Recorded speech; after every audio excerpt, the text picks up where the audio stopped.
இந்த சம்பவம் கிபி 203 ஆண்டு நடந்தது. கார்த்தேஜ் நகரம் மாலை நேர சூரியனில் பொன்னிறத்தில் ஒளிர்ந்து கொண்டிருந்தது.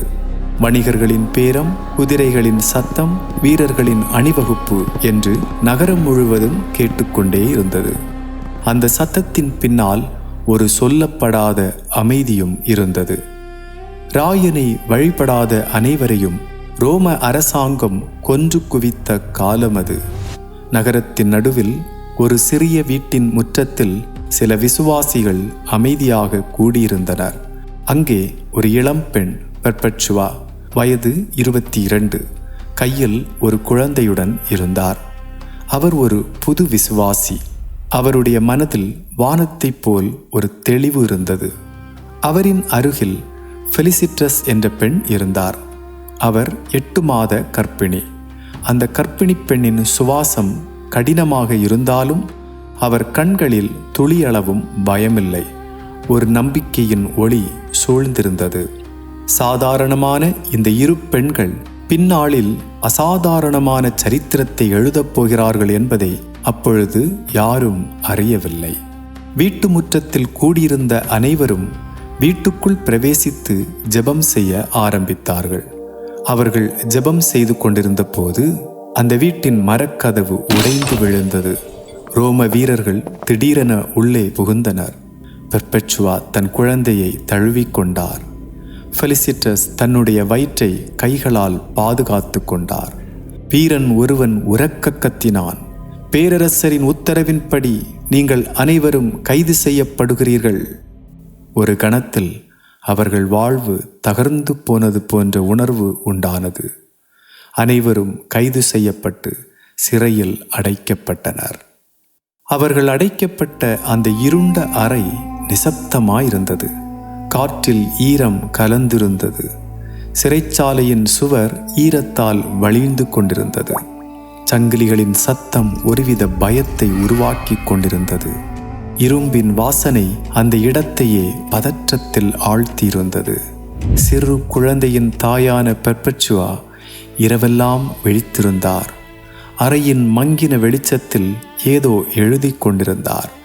அவருடைய குழந்தையை பார்க்க முடியாத துயரம் அவரை பலமாக பாதித்திருந்தது. கர்ப்பிணியான ஃபெலிசிட்டஸ் அவருடைய பக்கத்தில் இருந்தார். கர்ப்பத்தின் சுமையும் சங்கிலிகளின் பாரமும் அறையின் குளிரும் அவரை வாட்டி வதைத்தன. அடுத்த நாள் பெர்பச்சுவாவின் தந்தை தனது மகளை பார்க்க அனுமதி பெற்றார். அவருடைய முகம் துயரத்தால் வாடியிருந்தது. மகளே, ஒரே ஒரு தூபம் காட்டு, ராயனை தொழுது கொள், ஒரு வார்த்தை மட்டுமே, அப்புறம் நீ வெளியே வந்து விடுவாய். நமது வீட்டில் உன் குழந்தையோடு எப்பொழுதும் மகிழலாம் என்று அந்த தந்தை கூறினார். பெர்பச்சுவாவின் முன் நீட்டப்பட்ட தூபக் கிண்ணத்தையும் ராயனுடைய சிலையையும் அவர் ஓரமாக வைத்தார். அப்பா, நான் சத்தியத்தை எப்படி மறுதலிக்க முடியும்? தகப்பனின் கைகள் நடுங்க ஆரம்பித்தன. உன் வாழ்க்கையை நீயே அழிக்கிறாயே, உன் குழந்தையை நீ எதற்காக தவிக்க விடுகிறாய் என்று தன் மகளை பார்த்து கண்ணீர் ததும்ப கேட்டார் அந்த தந்தை. தந்தை அந்த இடத்தை விட்டு வெளியேறினார்.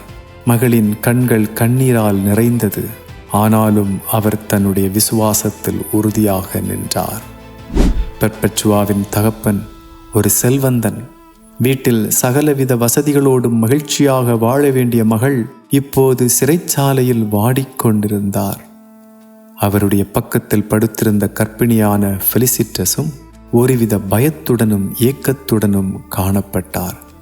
பெர்பச்சுவா அவரை பார்த்து, உன் முகத்தில் பயத்தின் ரேகை தெரிகிறதே, ஏன் மரித்து விடுவோம் என்று அச்சப்படுகிறாயா என்று வினவினார்.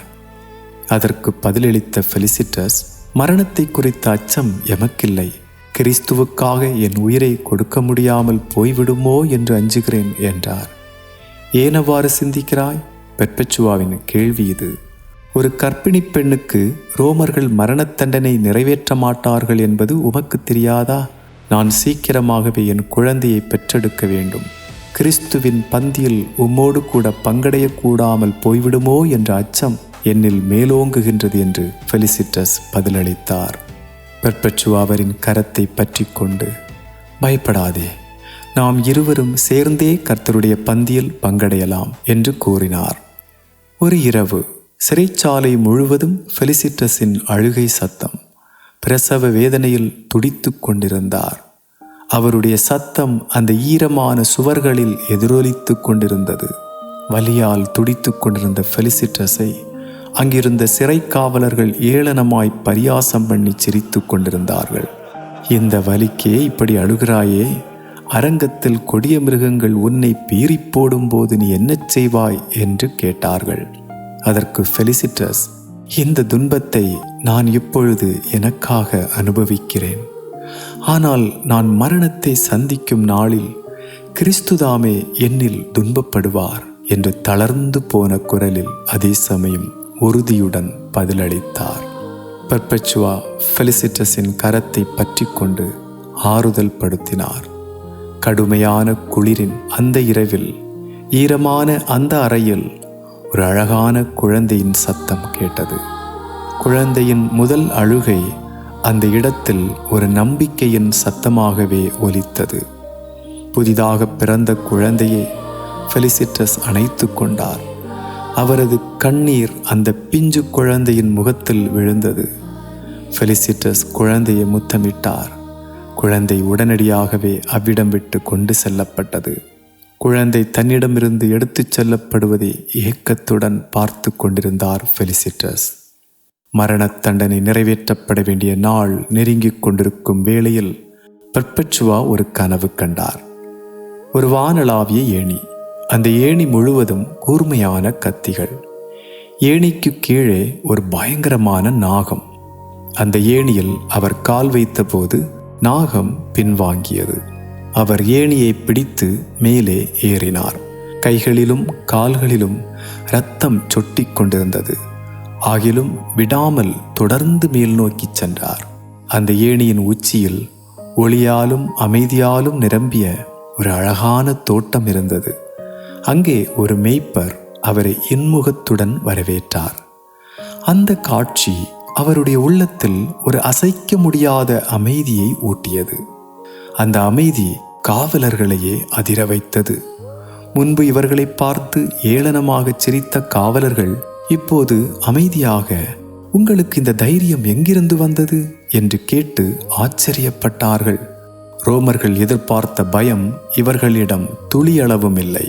அவர்கள் முகம் பிரகாசித்துக் கொண்டிருந்தது. பெர்பெச்சுவாவும் ஃபெலிசிட்டஸும் மரணத்தை எதிர்நோக்கும் கைதிகளாக அல்ல, சிலுவையை தழுவும் வீராங்கனைகளாகவே அந்த காவலர்களுக்கு தெரிந்தனர். எல்லாரும் எதிர்பார்த்திருந்த அந்த நாளும் வந்தது. ரோம அரங்கம் இரைச்சலுடன் காத்திருந்தது. பெர்பெச்சுவா ஃபெலிசிட்டஸின் கையை பிடித்தார். நாம் ஒன்றாக நடப்போம் என்றார். மரணத்தில் மட்டுமல்ல, அதன் பின்பும் என்று ஃபெலிசிட்டஸ் பதிலளித்தார். அரங்கத்தின் கதவுகள் திறந்தன. சூரியன் தன்னுடைய ஒளியால் அவர்களை முழுமையாக மூடியது. அங்கு கூடியிருந்தவர்களின் இரைச்சல் விண்ணை பிளந்தது. கூண்டில் அடைக்கப்பட்டிருந்த கொடிய மிருகங்கள் கர்ஜித்துக் கொண்டிருந்தன. அந்த இரைச்சலின் நடுவிலும் அவர்கள் இருவரும் ராஜநடையோடு கம்பீரமாக மரணத்தை எதிர்நோக்கிச் சென்றனர். அரங்கத்தின் நடுவில் வந்த பின்பும் ஒருவர் கரத்தை ஒருவர் பற்றி கொண்டிருந்தனர். பெர்பெச்சுவா ஃபெலிசிட்டஸை பார்த்து, உறுதியாக நில் என் சகோதரியே, இன்று நாம் கர்த்தரோடு பந்தியிருக்கப் போகிறோம் என்றார். ஆம், அது நிச்சயம் என்று ஃபெலிசிட்டஸ் பதிலளித்தார். கூடியிருந்தவர்களின் பரியாச குரல் அங்கே எதிரொலித்தது. ஆனால் அவர்கள் இருவரும் வெட்கப்படாமல் தங்கள் தலையை உயர்த்தி நின்றார்கள். முதலில் ஒரு கொடிய மிருகம் விடப்பட்டது. பாய்ந்து வந்த மிருகம் பெர்பெச்சுவாவை தூக்கி தரையில் வீசியது. அவரின் ஆடை கிழிந்தது. இரத்தம் சொட்டியது. கூட்டம் அதிர்ச்சியுடன் பார்த்து கொண்டிருந்தது. அவர் மெதுவாக எழுந்தார். தள்ளாடி நடந்து கொண்டே ஃபெலிசிட்டஸை தேடினார். ஃபெலிசிட்டஸ் தரையில் விழுந்து துடித்து கொண்டிருக்கிறதை கண்டார். பெர்பெச்சுவா அவரை நோக்கி மெதுவாக நடந்தார். ஃபெலிசிட்டஸை தூக்கி நேராக நிறுத்தினார். இதுதான் உண்மையான கிறிஸ்துவின் அன்பு. தான் அடிபட்டு விழுந்து வேதனையோடு எழும்பும்போது தன்னோடு அடிப்பட்ட தன் சகோதரியையும் நினைவு கூர்ந்து எழுப்பிவிட்டார் அவர். தைரியங்கொள் என் சகோதரியே, இந்த வேதனை சீக்கிரம் கடந்து போகும். கொடிய மிருகங்களுக்கு இடையில் 2 பெண்கள், ஆனால் ஒரே இதயம். மிருகங்கள் கூண்டுக்குள் திருப்பி அனுப்பப்பட்டன. அரங்கத்தில் இருந்த கூட்டம் தொடர்ந்து கூச்சலிட்டு கொண்டிருந்தது. இயேசுவுக்காக இரத்தக் களத்தில் நிற்கும் விசுவாச வீரர்களின் மரணம் அங்கிருந்த பலருக்கு நல்ல பொழுதுபோக்காக இருந்தது. அந்த மரண வேளையிலும் சகோதரிகள் இருவரின் முகமும் அமைதியாய் பிரகாசித்து கொண்டிருந்தது. இப்பொழுது போர் வீரர்கள் அனுப்பப்பட்டனர். பெர்பெச்சுவாவை நோக்கி வந்த வீரன் ஒருவித தயக்கத்துடன் நின்றான். பெர்பெச்சுவா அந்த வீரனை பார்த்து, பயப்படாதே, கடமையை நீ நிறைவேற்று என்று கூறினார். வீரனின் வாள் ஃபெலிசிட்டஸை முதலாவது பதம் பார்த்தது. பின்பு பெர்பெச்சுவாவின் தொண்டைக்குழிக்குள் இறங்கியது. உடல்கள் கீழே விழுந்தன. மரணத்தின் அந்த கடைசி நொடியிலும் கூட அவர்கள் இருவரின் முகத்திலும் சிறிதளவேனும் பயம் இல்லை. அரங்கம் ஒரு கணம் அமைதலானது. பின்பு மக்கள் ஒருவருக்கொருவர் கிசுகிசுக்கும் சத்தம் கேட்டது. சிலர் பரியாசம் பண்ணினார்கள். வேறு சிலரோ மரண வேளையிலும் இரத்த சாட்சிகளின் முகத்தில் வெளிப்பட்ட அமைதியை குறித்து ஆச்சரியப்பட்டார்கள். அவர்கள் மரித்துவிட்டதாக உலகம் எண்ணியது. அவர்களோ கிறிஸ்துவில் வெற்றி பெற்றோராய் மகிமைக்குள் பிரவேசித்தார்கள். இருளின் ராஜ்யம் இனி அவர்களை அணுக முடியாத இடத்திற்கு அவர்கள் போய் சேர்ந்தார்கள். இவர்களின் அமைதி, தைரியம், ஒற்றுமை ரோமாபுரி முழுவதும் காட்டுத் தீ போல பரவியது. கேட்டவர்களின் இதயத்தை உடைத்தது. மரணத்தை வென்ற பெண்களாகவே அவர்களை அனைவரும் பார்த்தனர். பெர்பெச்சுவா ஒரு செல்வந்தனின் மகள், ஃபெலிசிட்டஸ் ஒரு அடிமை. ஆனால் சிலுவையின் முன் இருவரும் சமமானவர்கள். வீரத்திற்கு இவர்கள் பெயர் பெற்றார்கள். மாற்றத்தை உருவாக்கினார்கள். அவர்களின் தைரியம் மரணத்தை வென்றது. அவர்களை தேவனோடு இணைத்தது. சாம்ராஜ்யத்தை வென்றது. காலத்தையும் வென்றது. இன்றும் நம்மோடு பேசிக்கொண்டிருக்கிறது. ஒரு சாம்ராஜ்யத்தை நடுங்க வைத்த வீரச் சரித்திரத்தை இவர்கள் எழுதினர். அவர்களின் உயிர் அந்த அரங்கத்தில் பிரிந்தாலும் அவர்கள் வாழ்வு அங்கே முடிவடையவில்லை. ரோமாபுரியை கடந்து நாடுகளை தாண்டி நூற்றாண்டுகளை வென்றது.